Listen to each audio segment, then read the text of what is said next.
The moment Michael Barrett saw his wife's trainer slide his hands down her waist and linger just a second too long, 20 years of Special Forces discipline was all that kept him from reacting. At 51, Michael had built his life on the quiet strength that came from surviving real battles, the kind that taught him to observe before acting.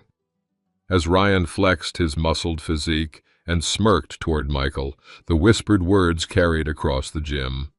"Your husband doesn't know what he owns in more ways than one." The crowd recording on their phones expected confrontation, not knowing they were about to witness a masterclass in justice from the gym's anonymous owner. When those who mistake patience for weakness challenge a master strategist, the lesson comes swiftly, and the cameras catch every moment of the fall. Michael Barrett rose at 5:15 a.m., the same time he'd awakened for 22 years in Special Forces. Old habits remained useful in civilian life. Discipline and routine had helped him build a business empire that included real estate, tech investments, and the Iron Pulse gym chain across Texas. He preferred anonymity in his businesses, observing operations without employees knowing who signed their paychecks. His Austin home office walls held few military mementos, just a framed Special Forces insignia and a single challenge coin from his final deployment. Michael had never been one to dwell on the past or showcase his accomplishments. Results spoke for themselves.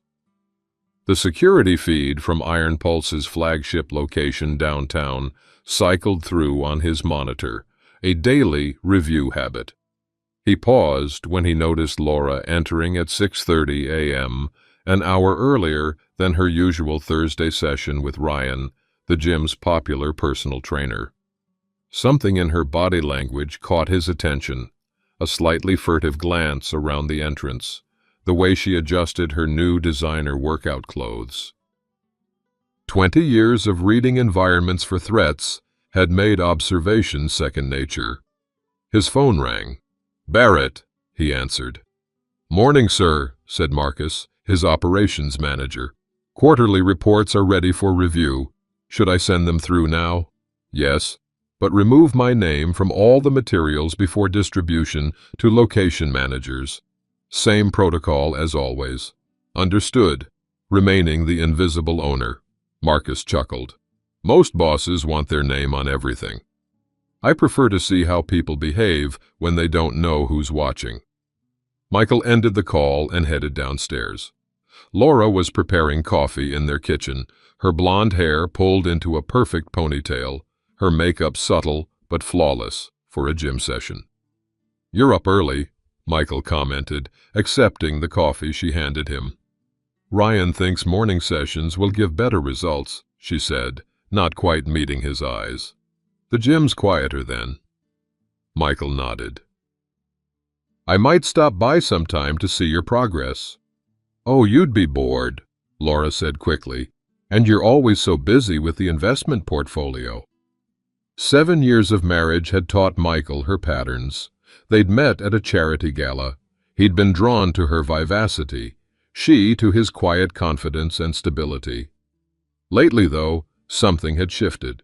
The new workout clothes, the changed schedules, the way her phone now remained face down on tables and chimed with notifications she ignored when he was nearby. "How's the training going?" he asked casually. "Great, Ryan's the best." Her smile seemed genuine, but there was something performative in it. "He says I'm his most dedicated client." I bet he does, Michael thought, but simply nodded. "Good. I'm glad you found someone who keeps you motivated." Her phone buzzed. She glanced at it, then turned it face down again. "Just my sister. She wants to meet for lunch next week." Michael finished his coffee. "I have meetings downtown today. Might run late." "No problem. I have that charity committee thing tonight anyway." After Laura left for her session, Michael changed his plans. Instead of heading to his office, he drove to Iron Pulse Gym. Time for some personal reconnaissance. The benefit of being the anonymous owner was that he could walk in without causing a stir. He nodded to the front desk staff, who knew him only as an occasional member, and positioned himself in the free weight area with a clear line of sight to the private training space. Laura was laughing as Ryan demonstrated a movement, his hands lingering on her waist longer than any professional correction required. The easy familiarity between them spoke of a relationship beyond trainer and client. Ryan's watch, a Rolex that would cost 3 months of a trainer's salary, caught the light as he leaned close to say something that made Laura giggle and playfully push his chest. Michael observed without expression, his military training allowing him to compartmentalize the emotional response building beneath his calm exterior. This wasn't conclusive evidence, but it was enough to warrant further investigation. He'd survived 2 decades in special forces by trusting his instincts while verifying with facts. He left the gym unnoticed, pulling out his phone as he reached his car. He scrolled to a contact he hadn't called in years. "James Calloway Investigations," answered a gruff voice. "James, it's Michael Barrett." A pause. "Mike, hell, been what, 5 years? How's civilian life treating you?" "Generally well, but I find myself in need of your particular skills." Military intelligence to private investigation wasn't much of a leap. "What do you need?" Michael watched Laura's Range Rover pull out of the parking lot, turning opposite the direction of their home. "I need surveillance, discreet but thorough, and a financial investigation into one of my employees. Text me the details. When can you meet?" "Today. The sooner the better." As he ended the call, Michael felt the familiar calm focus that had served him through countless operations. Information before action. Always gather intelligence first. The veteran-owned coffee shop near the Capitol building offered privacy and understanding. James Calloway hadn't changed much, still built like a tank, with observant eyes that missed nothing. His laptop and a small stack of manila folders sat on the table between them. "So," James said, after they'd exchanged brief updates on mutual acquaintances, "personal or business?" "Both, potentially." Michael kept his voice even. "My wife has been training with a personal trainer at Iron Pulse Gym for the past 6 months, Ryan Mercer. Recently, I've noticed changes in her behavior, and their interaction seems overly familiar." James nodded, not offering unnecessary sympathy. He understood the military mindset: address the situation, don't dwell on the emotions. "And the business angle?" he asked.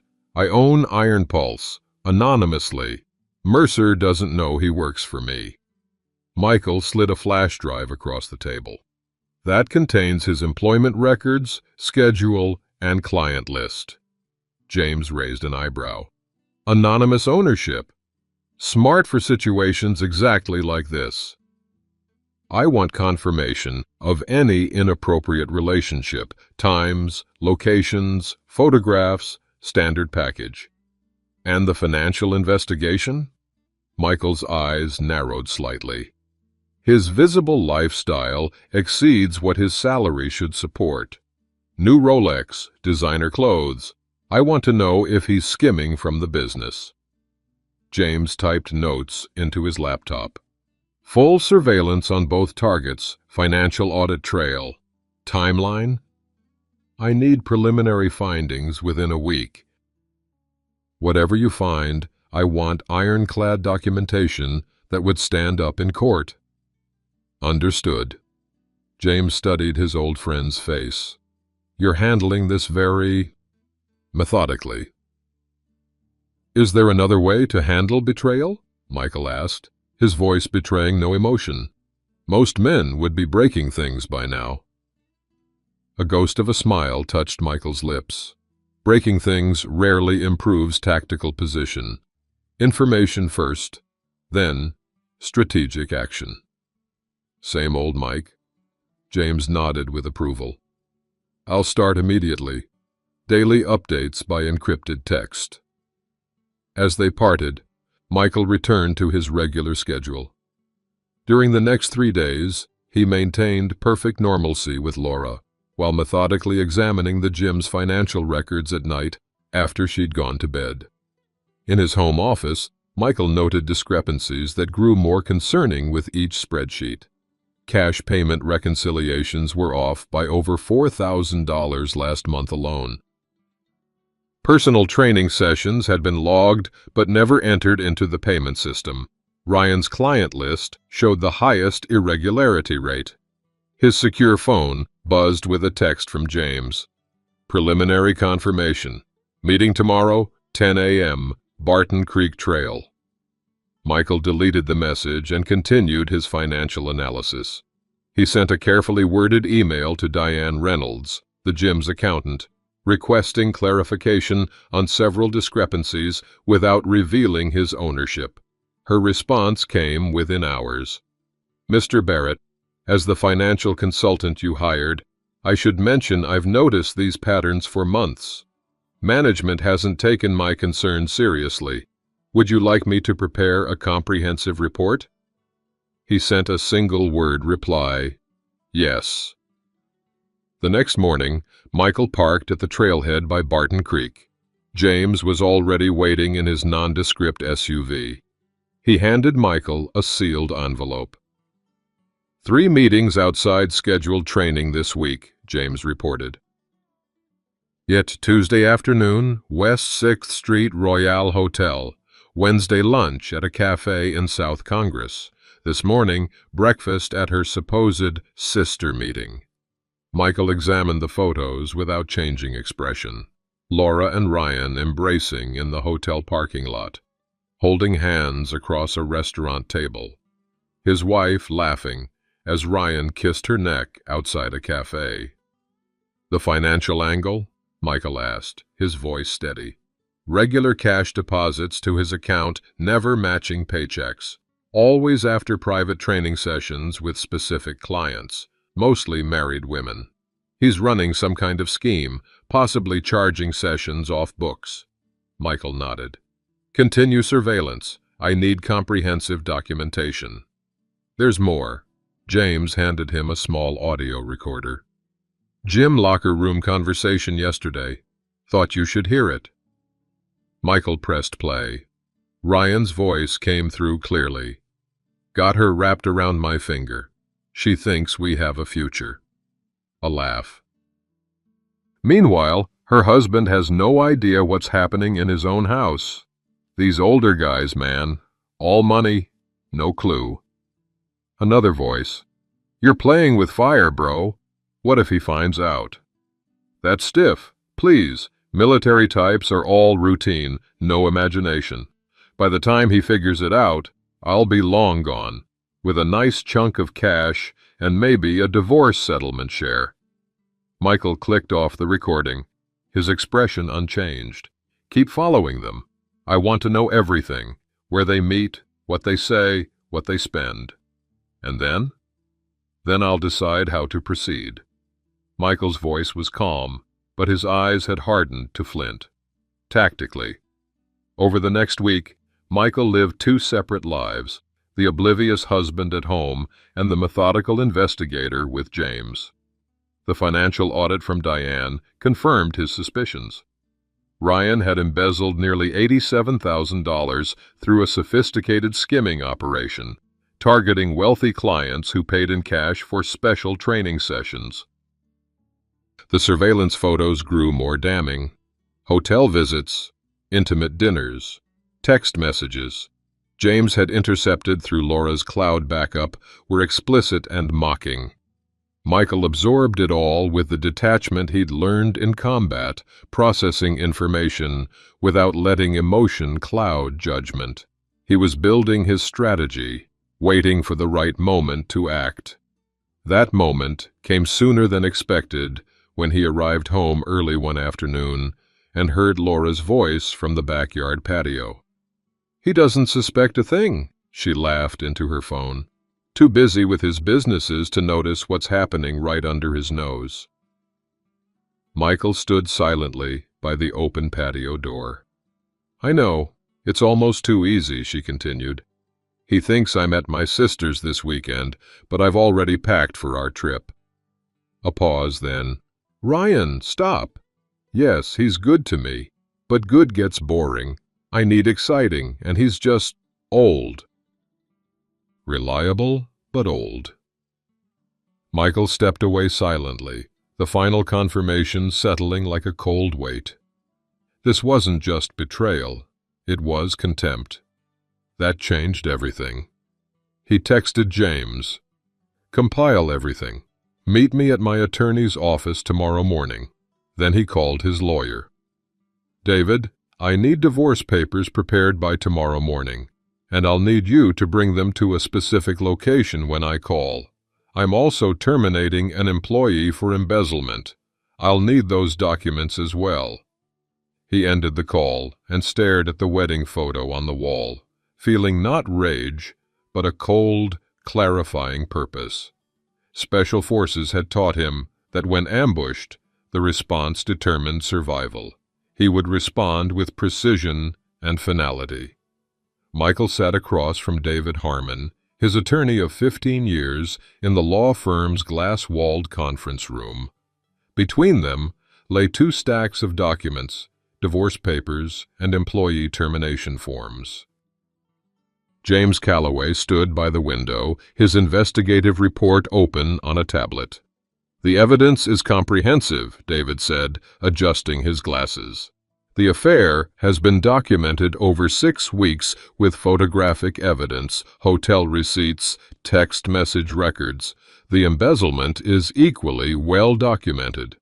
"Walk me through the financials again," Michael said. James stepped forward. Mercer's scheme was actually quite sophisticated. He'd schedule private sessions with wealthy clients, primarily married women, and offer them a cash discount to keep the sessions off the books. The clients thought they were getting a deal. Instead, he pocketed the money entirely. "Total amount?" Michael asked. $87,420 over 18 months, David replied. The forensic accountant confirmed it through client interviews and bank record analysis. It's enough for criminal charges if you want to pursue that route.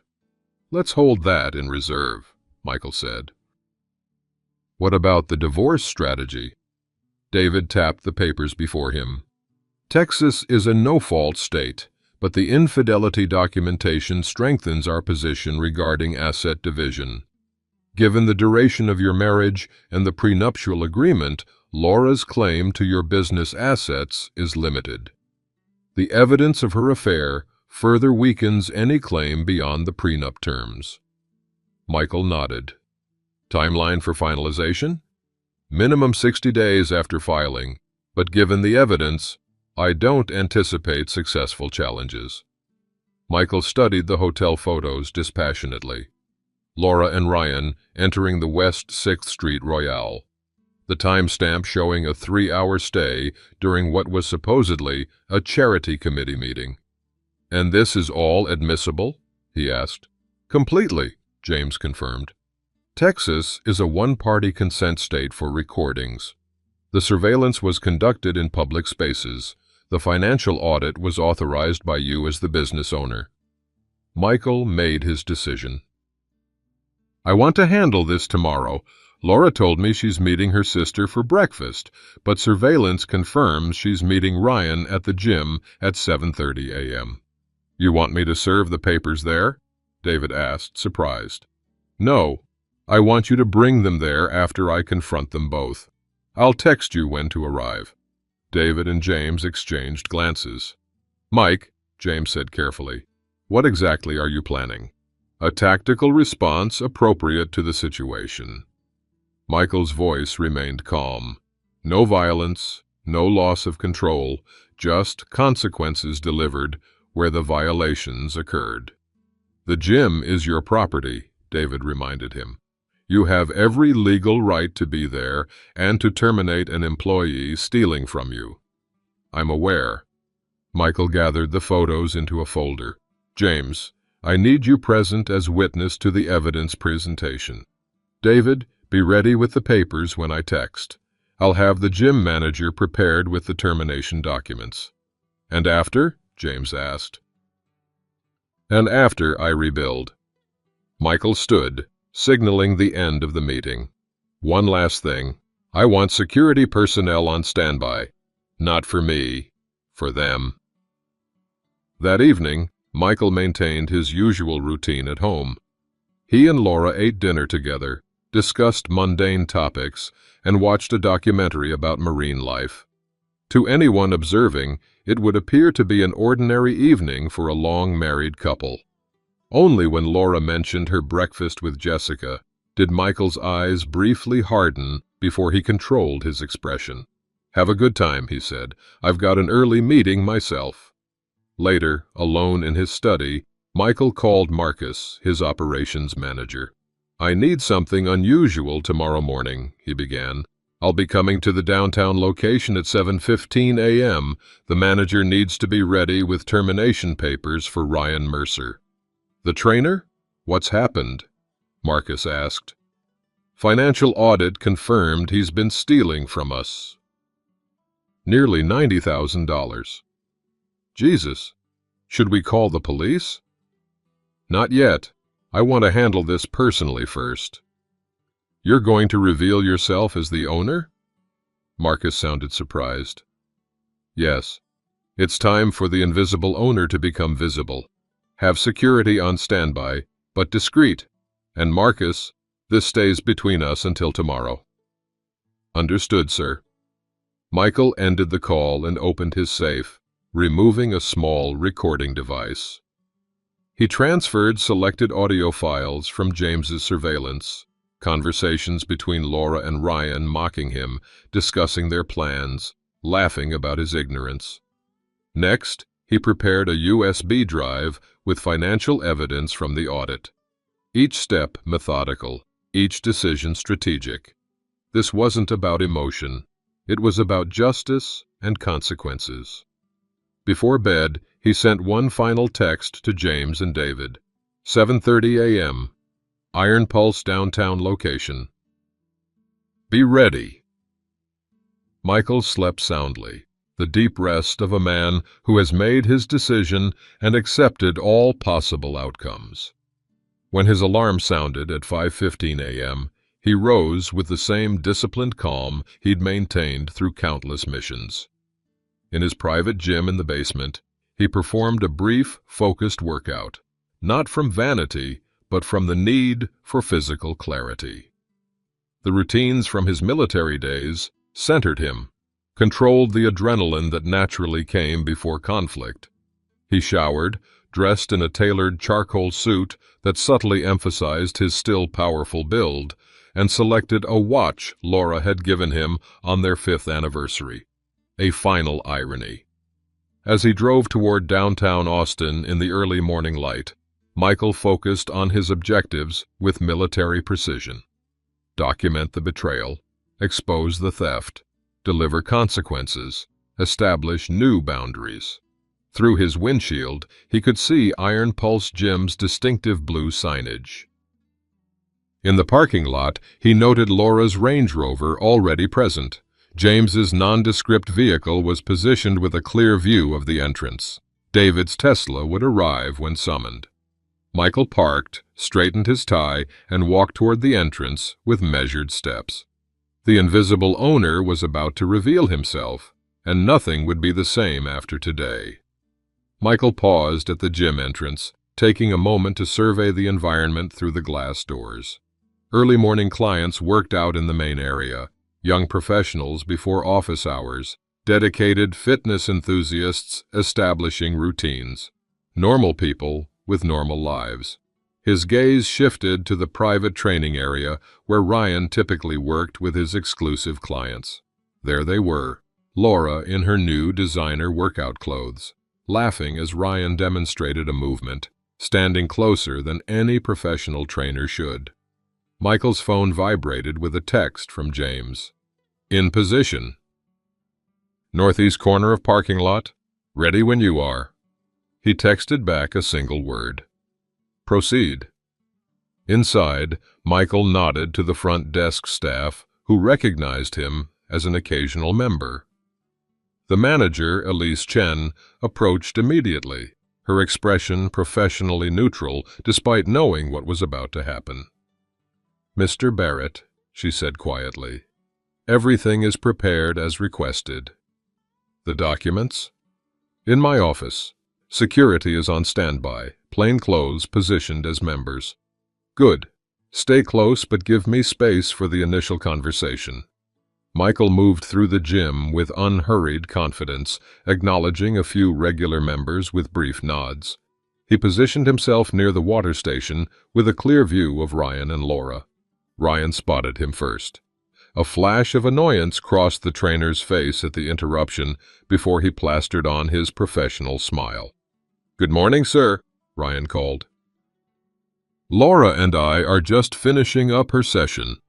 Michael approached slowly, his posture relaxed but alert. "Don't mind me, please, continue." Laura turned, surprise and then alarm flickering across her features. "Michael, what are you doing here? I thought you had meetings all morning." "Change of plans." Michael's voice remained conversational. "I wanted to see these training sessions you've been so enthusiastic about." Ryan stepped forward slightly, unconsciously positioning himself between Michael and Laura. "I was just showing Laura some advanced core techniques. She's made incredible progress." "I'm sure she has." Michael's slight emphasis was nearly imperceptible. "You must be an exceptional trainer to achieve such results." Something in Michael's tone made Ryan's smile falter momentarily before he recovered. "Well, it's about dedication. Laura puts in the work." "And the time," Michael added mildly. "All those extra sessions must really add up." Laura stepped forward quickly. "Michael, what's going on? Why are you really here?" "Observation." Michael met her gaze directly. "It's something Special Forces taught me. Watch before acting. Gather intelligence before engaging." The color drained slightly from Laura's face. "What are you talking about?" Ryan's smile hardened as he moved closer to Michael, using his height and muscled physique in a subtle intimidation tactic. "Look, sir, if you have concerns about your wife's training program, I'm happy to discuss them. But maybe this isn't the place." "On the contrary," Michael interrupted calmly. "This is exactly the right place for this conversation." He noticed several members slowing their workouts to observe the developing tension. One or two had phones casually positioned for recording, the modern instinct to document conflict. Perfect. Ryan's body language shifted to more aggressive posturing, chest expanded, shoulders back, a textbook dominance display. "Sir, with all due respect, maybe you should hit the treadmill while the real men handle the heavy lifting." The crude attempt at emasculation hung in the air. Several nearby members exchanged glances, expecting the older man to back down from the muscled trainer. Michael simply smiled, a small, controlled expression that never reached his eyes. "Ryan, I've been meaning to ask about your financial procedures for private training sessions." The abrupt topic change visibly startled the trainer. "My what?" "Your financial procedures." Michael's voice remained conversational. "Specifically, the discrepancy between sessions conducted and payments recorded."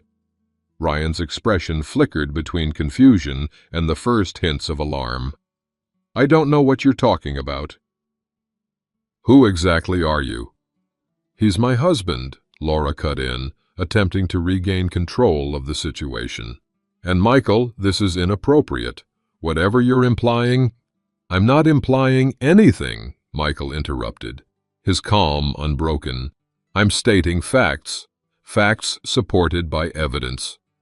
He turned back to Ryan, "Like the fact that you've been conducting off-book training sessions and pocketing the cash, nearly $90,000 worth."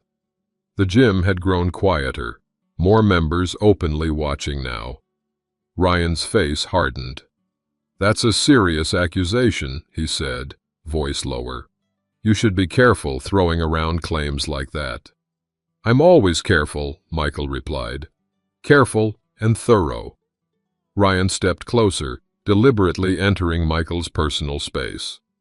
"Look, old man, I don't know what your problem is. 22 years in Special Forces taught me to identify problems quite accurately." Michael didn't move back an inch. "And to prepare appropriate responses." The mention of Special Forces caused a subtle reassessment in Ryan's eyes, but he'd committed to his intimidation strategy.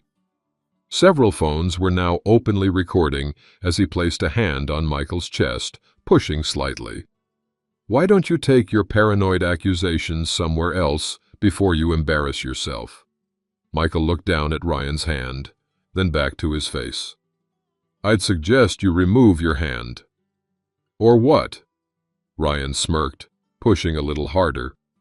Michael moved with the economical precision that characterized Special Forces close-quarters training, a simple sidestep and wrist control that left Ryan off balance without appearing aggressive to observers.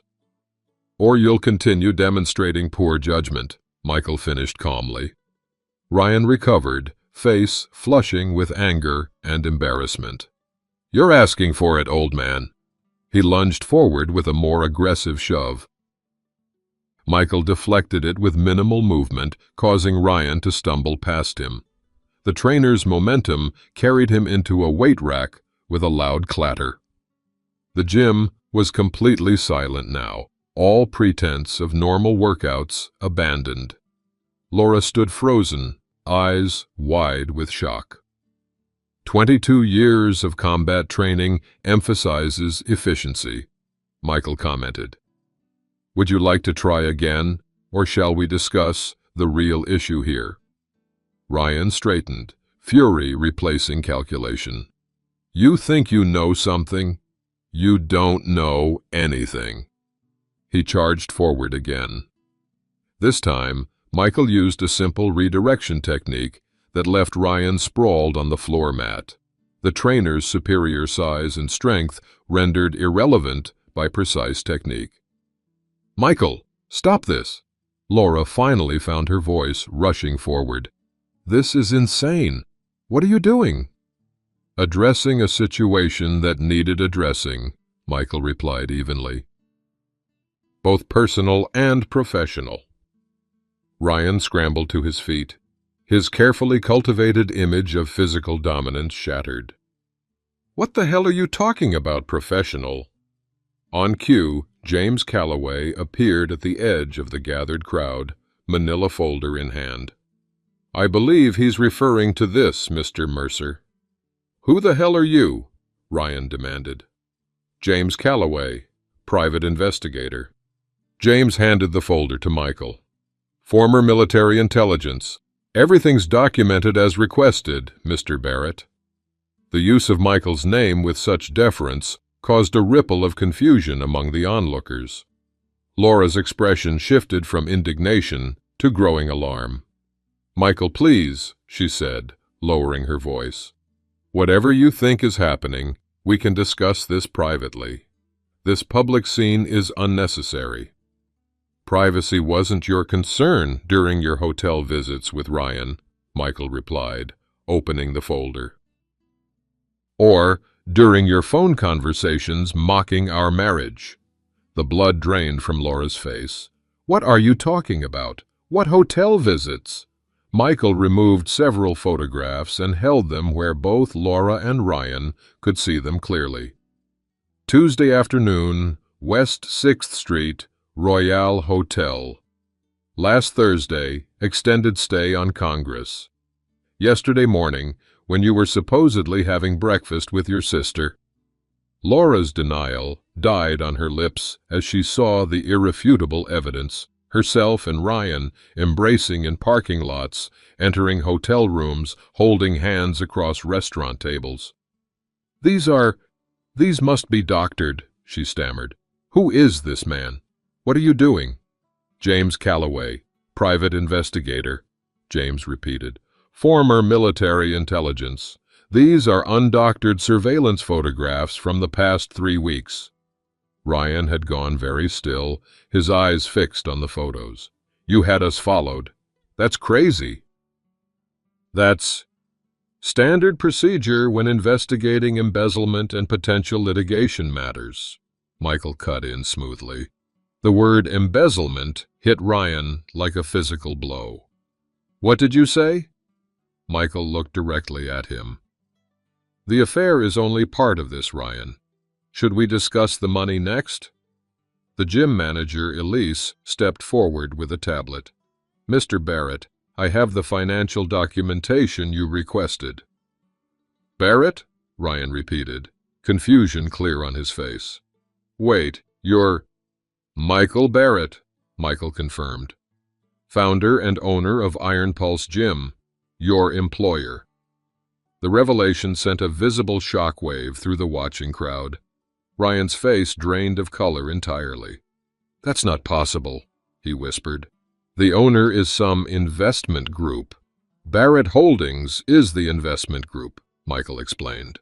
I prefer to remain anonymous in my businesses. It allows me to observe operations more accurately. He turned to Elise. Please bring the termination documents now. As she hurried to her office, Laura grabbed Michael's arm. Michael, please, this is all a misunderstanding. You can't believe. The evidence speaks for itself, Michael replied, gently removing her hand. As does the recording of you describing me as old and boring to your lover yesterday. Before Laura could respond, Michael pressed play on a small device. Her voice filled the suddenly silent gym. He's good to me, but good gets boring. I need exciting, and he's just… old. Reliable, but old. Laura's face crumpled as her own words exposed her contempt. The watching crowd's sympathy visibly shifted, murmurs of disapproval rippling through the onlookers. Ryan, desperate to salvage something, attempted one last denial. The financial accusations are ridiculous. You can't prove anything. Elise returned with a tablet displaying spreadsheets and client statements. The forensic accountant's report disagrees. Every missing dollar is documented, along with timestamps that coincide perfectly with your private training sessions. Michael turned to address her formally. As owner, I'm terminating Ryan Mercer's employment effective immediately. Please escort him to clear his locker while security changes the access codes. 2 plainclothes security personnel materialized from the crowd, positioning themselves on either side of Ryan. This isn't over, Ryan snarled as he was led away. You'll regret this. I doubt that very much, Michael replied evenly. He turned back to Laura, whose desperate attempts to reach the exit were blocked by James Calloway's imposing presence. Michael's phone buzzed with a text. He glanced at it and nodded to James.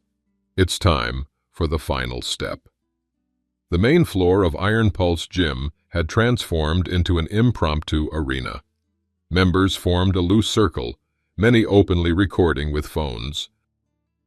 Some had abandoned all pretense of workouts, standing with water bottles and towels draped over shoulders, witnesses to the unfolding drama. David Harmon, Michael's attorney, entered through the main doors, carrying a leather portfolio. His expression was professionally neutral as he approached Michael. The documents are ready, he said quietly. Laura's eyes fixed on the portfolio, realization dawning. Michael, no, please. We can talk about this privately. This public humiliation isn't necessary. Privacy wasn't a concern when you mocked our marriage to Ryan, Michael replied evenly. Let me play you the recording. Before she could protest, he pressed play on the small device again. Laura's voice echoed through the quiet gym. He doesn't suspect a thing.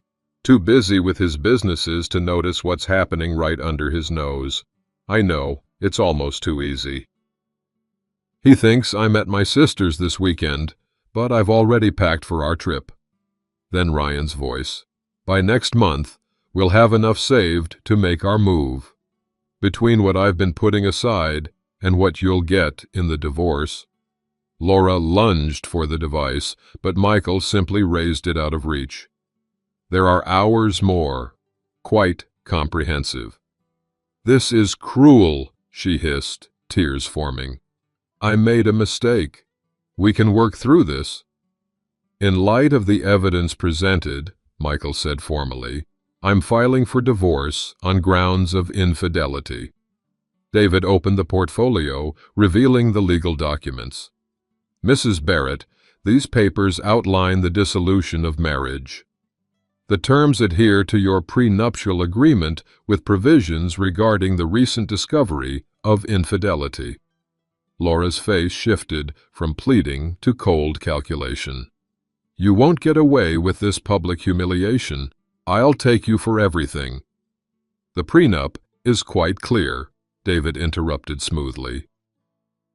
Documented infidelity substantially limits claims beyond the originally agreed terms. Furthermore, the public nature of this confrontation was not pre-planned, but resulted from your decision to conduct your affair at your husband's place of business. Michael signed the papers and handed the pen to Laura. Your belongings will be packed and sent to your sister's, where you claim to be going this weekend. My attorney will handle all communication going forward. For a moment, Laura stood frozen, the reality of her situation fully dawning. The carefully constructed double life had collapsed completely. The watching crowd, many of whom were regular members who had seen her training with Ryan for months, now viewed her through the lens of exposed deception. You'll regret this, she whispered, echoing Ryan's threat. I already regret the 7 years invested in a marriage built on lies, Michael replied quietly. But I won't regret establishing consequences. Laura's composure finally broke. With a strangled sob, she pushed past David and fled toward the exit, the whispers of the crowd following her retreat. As the main doors closed behind her, the gym remained unnaturally quiet. Michael turned to address those still watching. I apologize for the disruption to your morning routines, he said, his voice carrying easily in the silence. Iron Pulse will remain open with normal operations. Thank you for your patience. A slow ripple of murmurs spread through the crowd. Several members approached cautiously. Mr. Barrett, said an older gentleman Michael recognized as a regular, I've been coming here for 3 years. Had no idea you were the owner. That's by design, Michael replied. I prefer to observe how places really operate. Well, for what it's worth, the man continued, extending his hand. What I just saw took guts and class. No shouting, no violence, just facts and consequences. Michael shook his hand with a nod of acknowledgement. Elise approached, visibly shaken, but professional. Mr. Barrett, we had no idea you were the owner. We would have addressed the discrepancies sooner if we'd known. Anonymity has its advantages, Michael said. It shows you how things truly operate. Now we'll make this right. As the crowd dispersed and regular gym activities slowly resumed, Michael noted several members already sharing videos on their phones. The public exposure was just beginning for Laura and Ryan, a natural consequence of their choices. James approached, expression sober. Clean execution, Mike, just like the old days. Except no one died, Michael replied dryly. You okay? James asked quietly. Michael considered the question seriously. I will be. The mission is complete, but the cleanup operation is just beginning. David joined them, tucking the signed divorce papers into his portfolio. Laura will likely regroup and consult an attorney. She may attempt to challenge the prenup or claim emotional distress. "Let her try," Michael said. "We have the facts on our side." As they walked toward the exit, Michael paused to look back at the gym, his gym, where both his marriage and his sense of security had unraveled, yet he felt no regret for his actions, only a sense of necessary closure. Outside, the morning sun had fully risen over Austin, casting long shadows across the parking lot. Laura's Range Rover was gone. Ryan was being escorted to his car by security, a box of personal items in his arms, his face a mask of humiliation and rage. "What now?" James asked as they reached Michael's car. "Now I rebuild," Michael said, unlocking the door. This was never about revenge. It was about consequences and clearing the path forward. "If you need anything," James began. "I'll call," Michael assured him. "Thank you both for your assistance today." As James and David departed, Michael sat in his car for a moment, watching the gym's entrance. Members were still arriving, unaware of the drama that had just unfolded. Life continued its forward momentum, as it always did after crisis. He started the engine and drove toward his office downtown. There would be practical matters to attend to, changing security codes at the house, notifying financial institutions, updating legal documents. The methodical work would help maintain his focus. His phone rang through the car's speaker system. Marcus, his operations manager. "Mr. Barrett, I've been informed about what happened at the downtown location," Marcus said. "Do you want security at your residence as well?" "Yes, for the next few days, and have it change all the system passwords immediately." "Already done, sir." "And sir, I'm sorry about your personal situation." Michael appreciated the simple acknowledgement without unnecessary sympathy. "Thank you, Marcus. Let's focus on moving forward. Set up a company-wide management meeting for tomorrow. It's time the invisible owner became more visible." As he ended the call, Michael felt a curious sense of lightness. The weight of suspicion and uncertainty had been replaced by the clarity of action and consequence. The path ahead would be challenging but clean. No more deception clouding his vision. 3 days after the confrontation at Iron Pulse Gym, Michael sat in his home office reviewing the fallout.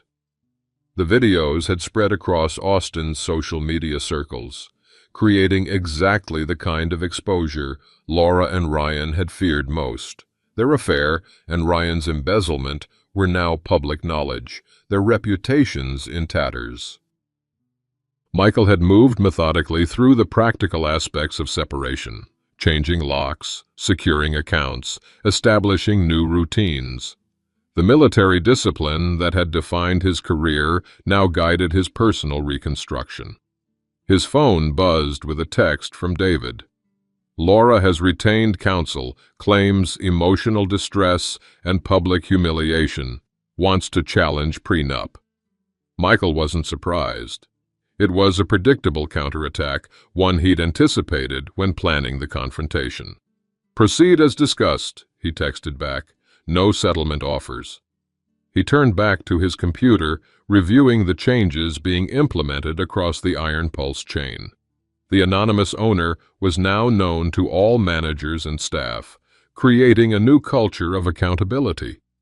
The financial oversight systems had been strengthened to prevent future embezzlement. When his doorbell rang, Michael checked the security camera feed before answering. James Calloway stood on the porch, a file folder tucked under his arm. "New developments," James said as Michael let him in. "You'll want to see these." In the living room, James spread several documents across the coffee table. "Ryan Mercer isn't just a trainer with sticky fingers. He's got a pattern. 3 different gyms in the past 5 years, all with similar accusations that were settled quietly. Predatory behavior toward clients? Exactly.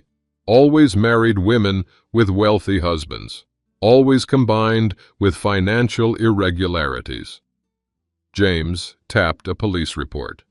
One husband filed charges 2 years ago, but dropped them when his wife refused to testify. Michael studied the documents with detached interest. Forward these to David. They'll strengthen our position if Laura pursues her lawsuit. Already done. James hesitated. There's one more thing. Ryan's been making threats, telling people he's going to make Barrett pay and expose the truth. What truth would that be? Michael asked dryly. Doesn't matter. It's the threats that concern me. I've arranged additional security monitoring, but you should be aware. Michael nodded. Noted, but I doubt he'll risk further legal exposure. After James left, Michael received a call from Elise at the gym. Mr. Barrett, there's a situation. Ryan showed up demanding to speak with you. When we refused, he caused a scene. Security escorted him out, but he was shouting about having evidence that would destroy you. Did he specify what evidence? No, sir. It seemed like desperation. Maintain the trespass order. If he returns, call the police immediately. 2 weeks passed with similar incidents.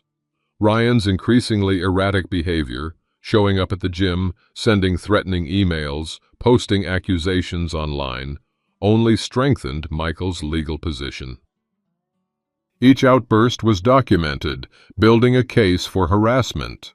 Meanwhile, Laura had retreated to her sister's home in Houston, communicating only through her attorney. Her initial demands for financial settlement beyond the prenuptial agreement were systematically dismantled by David's team, using the evidence of her infidelity and the public nature of her actions at Michael's place of business. On a crisp Monday morning, Michael entered the Travis County Courthouse for the first hearing in Laura's lawsuit, claiming emotional distress. He wore a simple charcoal suit, his demeanor calm and professional as he nodded to David waiting on the courthouse steps. "She's here with her attorney," David said quietly. "They've made a settlement offer, significantly reduced from their initial demands." "No settlements," Michael replied. "We proceed as planned." Inside the courtroom, Michael saw Laura for the first time since the gym confrontation. She sat beside her attorney, carefully styled and composed, playing the role of the wronged wife despite the evidence. When their eyes met briefly, he saw not remorse, but calculation, a final attempt to extract value from their failed marriage. Judge Eleanor Marshall, a veteran of the family court system, reviewed the documents before her with careful attention. "This is an unusual case," she noted. "Mrs. Barrett claims emotional distress and public humiliation from the manner in which Mr. Barrett confronted her about an extramarital affair. Mr. Barrett contends his actions were reasonable given the circumstances." Laura's attorney, a sleek woman in her 40s, rose first. "Your Honor, my client acknowledges poor judgment in her personal life. However, Mr. Barrett's calculated public exposure constitutes intentional infliction of emotional distress. He deliberately created a spectacle at his own business establishment to maximize humiliation." Judge Marshall turned to David. "Yes, Counselor?" David stood, his manner measured and precise. "Your Honor, Mr. Barrett confronted his wife and her paramour at a location where they chose to conduct their affair, his own business property. The confrontation occurred after documented embezzlement by the paramour was discovered during a routine financial audit. Mr. Barrett's actions were proportional and restrained, involving no violence or excessive language." The judge studied the evidence files. "I see documentation of surveillance conducted by a licensed private investigator, financial audit reports, and witness statements from gym employees and members." "Yes, Your Honor," David confirmed. "We also have multiple instances of Mrs. Barrett mocking her husband and discussing their planned exploitation of his assets, recorded legally in Texas as a one-party consent state." The judge spent several minutes reviewing the recordings and photographs. When she looked up, her expression had hardened. "Mrs.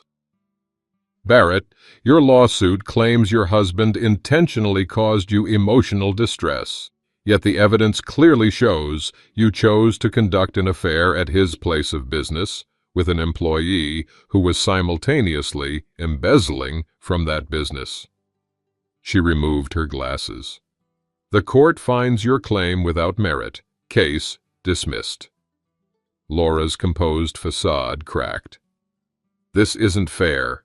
He deliberately humiliated me in public." "Mrs. Barrett," the judge responded firmly, "you deliberately betrayed your husband in public. He simply ensured there were witnesses to the consequences. This court will not penalize a wronged spouse for refusing to suffer betrayal in silence." Outside the courthouse, reporters had gathered, the story of the gym confrontation having gained local notoriety. Michael declined comment, walking steadily to his car while David handled the press with brief, factual statements. As he drove away, Michael felt no triumph, only completion. The legal system had confirmed what he already knew. His response had been proportional and justified. Justice, in its most fundamental form, had been delivered. That evening, alone in his home, Michael received a final text from Laura. "You've destroyed everything. I hope you're satisfied." He considered the irony of her statement before replying simply, "You made your choices. I made mine. Goodbye, Laura." He blocked her number and turned to the blueprints spread across his desk. Plans for transforming the downtown Iron Pulse location into a specialized facility for veterans. Something positive would emerge from the ashes of betrayal. 6 months after the courthouse dismissal, Michael stood in the renovated main floor of Iron Pulse downtown, watching as a group of veterans worked through an adaptive fitness program designed specifically for those with combat-related injuries. The gym had been transformed, not just physically with new equipment and spaces, but in purpose and community. "The 9 a.m. session is at full capacity again," said Jason Miller, a former Army Ranger who now managed the Veterans Program. "Word's spreading fast." "That's good," Michael nodded. "What about the PTSD-specific training certifications for the staff?" 10 more completed last week. We'll have full coverage across all shifts by next month." Michael surveyed the space with quiet satisfaction. After the very public implosion of his marriage and the exposure of Ryan's embezzlement, he had channeled his energy into reimagining the gym's mission. His military background, once kept private, now formed the cornerstone of the business's new identity. Iron Pulse Veterans Fitness Program offered specialized training for former service members dealing with physical injuries, PTSD, and the challenges of civilian reintegration. Michael had hired several veterans as trainers and established scholarship memberships funded through his other business holdings. "How's the new guy doing?" Michael asked, nodding toward a man in his 30s working carefully with a trainer in the corner. "Martinez, making progress. Lost his left leg below the knee in Afghanistan. Wife left him during his 3rd deployment." Jason shook his head. "Said your story gave him hope that there's life after betrayal." Michael hadn't expected to become something of a reluctant role model, but the very public nature of his confrontation with Laura and Ryan had resonated with many who'd faced similar betrayals. The videos had circulated widely enough that new members occasionally recognized him, though most respected his privacy. His phone buzzed with a text from David. "Final divorce decree signed today. All matters concluded." Simple words marking the official end of his marriage to Laura. Michael felt a sense of completion rather than either sadness or triumph. The legal process had dragged on longer than necessary due to Laura's repeated challenges to the prenuptial agreement, but the outcome had never been in doubt given the evidence. As for Ryan, the last Michael had heard, he had left Austin entirely after criminal charges for the embezzlement were filed by the district attorney. His attempt to start over in Houston had failed when potential employers discovered his history through simple internet searches. The consequences of his actions continued to follow him, as they should. "Mr. Barrett?" A hesitant voice interrupted his thoughts. Michael turned to find a man in his early 60s, standing nearby, leaning slightly on a cane. "Colonel Westfield." Michael recognized him immediately and extended his hand. "Good to see you, sir." "Retired now, like you." Westfield smiled. "Just Tom these days. Wanted to come by and see what you've built here." "It's impressive." The colonel had been Michael's commanding officer during 2 deployments. His respect meant more than most. "Just trying to create something useful," Michael said. "That's always been your way." Westfield glanced around the gym. "Heard about what happened with your wife. Tough situation, handled with discipline." "The only way I know how, sir." They walked slowly through the facility, Westfield nodding approvingly at the specialized equipment and program schedules. "You know," the older man said finally, "most men in your position would have either exploded in rage or collapsed in despair. You did neither." "Special Forces training has its civilian applications," Michael said with a slight smile. "Indeed." Westfield stopped, turning to face Michael directly. "The discipline to gather intelligence, plan a response, and execute with precision, it's rare. Most people react emotionally and make the situation worse." "I had good teachers." Westfield nodded. "What you've built here from that experience, it matters. These men and women need examples of moving forward after setbacks, whether from combat or personal betrayal." After the colonel left, Michael completed his daily circuit of the facility, checking operations and greeting members by name. The anonymity he had once preferred had given way to a more visible leadership style, still quiet and measured, but present. In his office overlooking the main floor, Michael reviewed the expansion plans for bringing the Veterans Program to the other Iron Pulse locations across Texas. The business was thriving, partly due to the publicity from the confrontation, but more significantly because of the meaningful mission it now embodied. A knock at his door revealed Martinez, the new member Jason had mentioned. "Sir," Martinez said, standing straight despite his prosthetic leg, "I wanted to thank you personally for the scholarship program. It's making a real difference for me." "No thanks necessary," Michael replied. "We all need support during rebuilding phases." Martinez hesitated. "The guys told me about what happened with your wife and that trainer, how you handled it. That took strength most people don't have." Michael considered his response carefully. The strongest response to betrayal isn't rage or surrender. It's maintaining your dignity while ensuring appropriate consequences. "I wish I'd understood that when my wife left," Martinez admitted. "I alternated between begging her to come back and threatening her. Neither worked, obviously. Moving forward is the only viable strategy," Michael said. "Backward isn't an option." After Martinez left, Michael stood at his office window, watching the gym members below, a community rebuilding itself one day at a time. The betrayal that had seemed so devastating 6 months ago had ultimately cleared the path for something more meaningful than a marriage built on deception. His phone buzzed with a final text from James Calloway. "Case closed. Moving on to new assignments. You good?" Michael texted back simply, "Better than good?